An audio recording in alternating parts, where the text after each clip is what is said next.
नमस्कार दोस्तों, ऑल्ड्रो एकेडमी में आपका बहुत बहुत स्वागत है। मैं हूं आपका दोस्त और होस्ट, और आज हम VMOU कोटा के जून 2026 एग्जाम्स के लिए BED 113 यानी अधिगम प्रक्रिया का आकलन विषय के सबसे महत्वपूर्ण 20 प्रश्न जो सेक्शन 8-2 मार्क्स में आते हैं उनको बिल्कुल आसान भाषा में कवर करेंगे। ये वो सवाल हैं जो आपको परीक्षा में 75% से ज्यादा मार्क्स दिलाने में मदद करेंगे। तो चलिए बिना किसी देरी के शुरू करते हैं।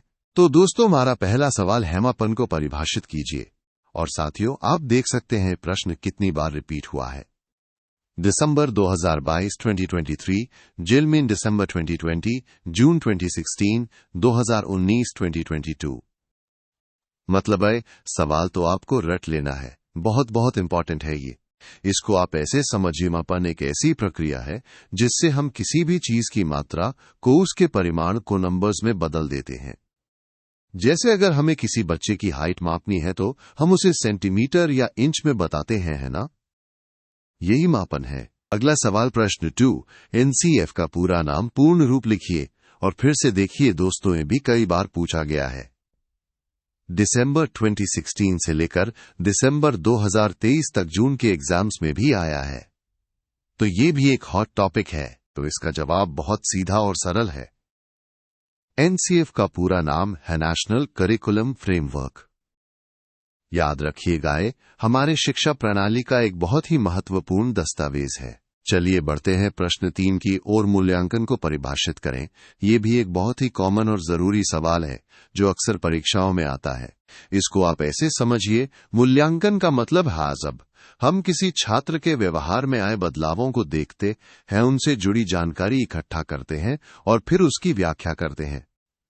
यानी बच्चा कितना सीखा, कितना बदलाए ही जानना मूल्यांकन है। दोस्तों, प्रश्न 4 है CCE सतत एवं व्यापक मूल्यांकन का पूरा नाम पूर्ण रूप लिखिए। और ये सवाल तो देखिए जून 2024 में भी आया है। मतलब है बिल्कुल लेटेस्ट और इम्पोर्टेंट है।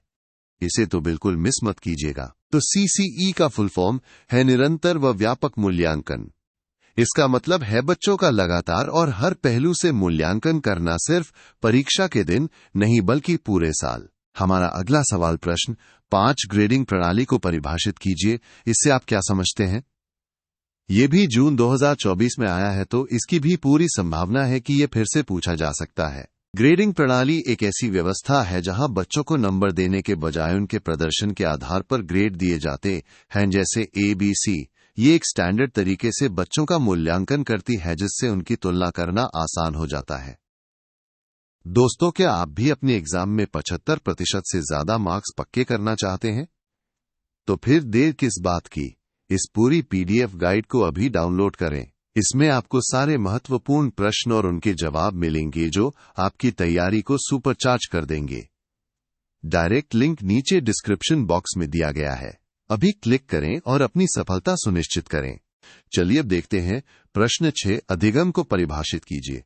अधिगम यानी लर्निंग शिक्षा शास्त्र का एक बहुत ही बेसिक और महत्वपूर्ण कॉन्सेप्ट है। अधिगम का मतलब है ज्ञान और नई चीजें सीखने की प्रक्रिया। जब हम कुछ सीखते हैं तो हमारे व्यवहार में एक स्थायी बदलाव आता है।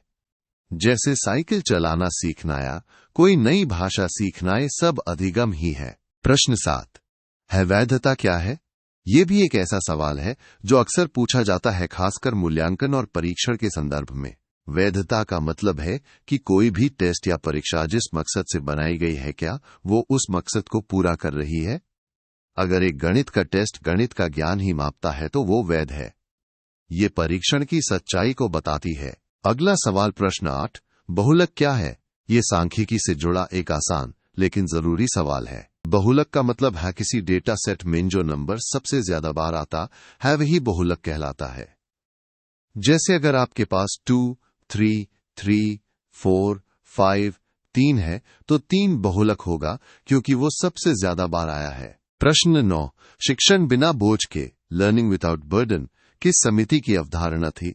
ये शिक्षा नीति से जुड़ा एक बहुत ही महत्वपूर्ण प्रश्न है। इसका सही जवाब है शिक्षण बिना बोझ के की अवधारणा यशपाल कमेटी ने 1993 में दी थी। इस कमेटी का मकसद था बच्चों पर से पढ़ाई का बोझ कम करना और उन्हें मजेदार तरीके से सिखाना। चलिए अब देखते हैं प्रश्न 10 आकलन को परिभाषित कीजिए। इससे आप क्या समझते हैं? मूल्यांकन की तरह कलन भी एक बहुत ही जरूरी कॉन्सेप्ट है। आकलन का मतलब है किसी भी व्यक्ति या चीज के बारे में व्यवस्थित तरीके से जानकारी इकट्ठा करना और उसका विश्लेषण करना। इसका मुख्य उद्देश्य होता है सीखने की प्रक्रिया को बेहतर बनाना और विकास को बढ़ावा देना। प्रश्न 11 योगात्मक आकलन क्या है? ये आकलन के प्रकारों में से एक है और अक्सर पूछा जाता है। योगात्मक आकलन वो होता है जब हम किसी कोर्स या यूनिट के आखिर में बच्चे ने क्या सीखा उसका फाइनल रिजल्ट देखते हैं। इसका इस्तेमाल आमतौर पर ग्रेड देने और ये तय करने के लिए होता है कि बच्चा अगली क्लास में जाने के लिए तैयार है या नहीं। हमारा अगला सवाल प्रश्न 12 ब्लूम के शैक्षिक उद्देश्यों के वर्गीकरण के 3 डोमेन क्षेत्रों के नाम लिखिए। ब्लूम का वर्गीकरण शिक्षा शास्त्र में बहुत ही महत्वपूर्ण है। तो दोस्तों, ब्लूम के शैक्षिक उद्देश्यों के 3 मुख्य डोमेन हैं। पहला संज्ञानात्मक यानी दिमाग से जुड़ा ज्ञान, दूसरा भावात्मक यानी भावनाओं और दृष्टिकोण से जुड़ा, और तीसरा मनोप्रेरणा यानी शारीरिक कौशल और क्रियाओं से जुड़ा। प्रश्न 13 है मानक को परिभाषित कीजिए। ये भी एक ऐसा शब्द है जो आपको मूल्यांकन और परीक्षण में बार बार सुनने को मिलेगा। मानक का मतलब है एक ऐसा बेंचमार्क या औसत स्कोर जो किसी बड़े ग्रुप के प्रदर्शन के आधार पर तय किया जाता है। ये हमें बताता है कि कोई व्यक्ति या छात्र उस ग्रुप की तुलना में कहां खड़ा है। अगला सवाल प्रश्न 14 स्किनर के अनुसार अधिगम की परिभाषा क्या है? और देखिए दोस्तों, ये सवाल जून 2024 में भी आया है, तो इसे भी ध्यान से समझिएगा। स्किनर के अनुसार अधिगम व्यवहार में उत्तरोत्तर सामंजस्य की प्रक्रिया है। प्रश्न 15 सांख्यिकी को परिभाषित कीजिए। यह भी एक महत्वपूर्ण विषय है, खासकर जब हम डेटा और नंबर्स की बात करते हैं। सांख्यिकी एक ऐसा विज्ञान है जो हमें डेटा को इकट्ठा करने, उसे व्यवस्थित करने और फिर उसका विश्लेषण करने में मदद करता है। आसान शब्दों में कहें तो ये नंबर्स से अर्थ निकालने का तरीका है। और हाँ दोस्तों, सिर्फ BED 113 ही नहीं, अल्ध्रू अकेडमी आपके लिए सभी विषयों की प्रीमियम गाइड्स लेकर आया है। चाहे वो BED 101 बचपन एवं विकास हो या BED 106 अधिगम एवं शिक्षण या फिर किसी भी विषय का शिक्षण शास्त्र, आपको सभी गाइड्स डिस्क्रिप्शन बॉक्स में दिए गए लिंक पर मिल जाएंगी। अपनी तैयारी को और मजबूत बनाने के लिए अभी चेक करें। प्रश्न 16 कॉन्सेप्ट ऑफ इवोल्यूशन पुस्तक किस संस्थान द्वारा लिखी गई है? ये एक फैक्चुअल सवाल है जो आपकी जानकारी को परखेगा। इसका सही जवाब है कॉन्सेप्ट ऑफ इवोल्यूशन पुस्तक NCERT द्वारा लिखी गई है। NCERT हमारे देश में शिक्षा के क्षेत्र में एक बहुत ही महत्वपूर्ण संस्थान है। अगला सवाल प्रश्न 17 कार्यान्वयन कार्यक्रम POA किस वर्ष लागू किया गया? ये भी शिक्षा नीति से जुड़ा एक ऐतिहासिक प्रश्न है। कार्यान्वयन कार्यक्रम, जिसे हम POA भी कहते हैं, साल 1992 में लागू किया गया था। इसे राष्ट्रीय शिक्षा नीति 1986 के लक्ष्यों को पूरा करने के लिए बनाया गया था। प्रश्न 18 मानकीकृत परीक्षण की 4 विशेषताएं बताइए। मानकीकृत परीक्षण आज की शिक्षा प्रणाली का एक अहम हिस्सा है। मानकीकृत परीक्षण की कुछ खास बातें हैं। ये हमें बच्चों के प्रदर्शन की तुलना करने में मदद करते हैं। ये बहुत विश्वसनीय और वैध होते हैं, यानी इन पर भरोसा किया जा सकता है और ये बच्चों को सही शैक्षिक मार्गदर्शन भी देते हैं। अगला सवाल प्रश्न 19 विश्वसनीयता क्या है? आप परीक्षण की विश्वसनीयता से क्या समझते हैं? वैधता की तरह विश्वसनीयता भी एक टेस्ट की बहुत जरूरी क्वालिटी है। विश्वसनीयता का मतलब है कि अगर आप एक ही टेस्ट को बार बार लेते हैं तो उसके रिजल्ट्स कितने कंसिस्टेंट आते हैं। अगर हर बार नतीजे लगभग एक जैसे आते हैं तो वो टेस्ट विश्वसनीय है। ये बताता है कि टेस्ट में गलतियों की गुंजाइश कितनी कम है। और दोस्तों, यह है हमारा आज का आखिरी सवाल प्रश्न 20 निष्पत्ति परीक्षा तथा मानदंड परीक्षा में मुख्य अंतर बताइए।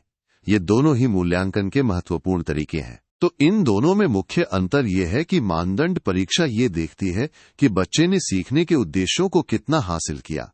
हैज़ब की निष्पत्ति परीक्षा ये मापती है कि बच्चे ने किसी खास सिलेबस या पाठ्य वस्तु को कितना समझा है। तो दोस्तों, आज के लिए बस इतना ही। मुझे उम्मीद है कि ये सेशन आपके लिए बहुत फायदेमंद रहा होगा। इन सभी सवालों को अच्छे से तैयार कर लीजिएगा और हाँ, परीक्षा के लिए मेरी तरफ से आपको ढेर सारी शुभकामनाएं। याद रखिए, मेहनत का फल सफलता है। इस वीडियो को लाइक करना, चैनल को सब्सक्राइब करना और अपने दोस्तों के साथ शेयर करना बिल्कुल मत भूलिएगा। और हाँ, डिस्क्रिप्शन में दिए गए हमारे सोशल मीडिया लिंक्स को भी जरूर चेक करें। Best of luck everyone.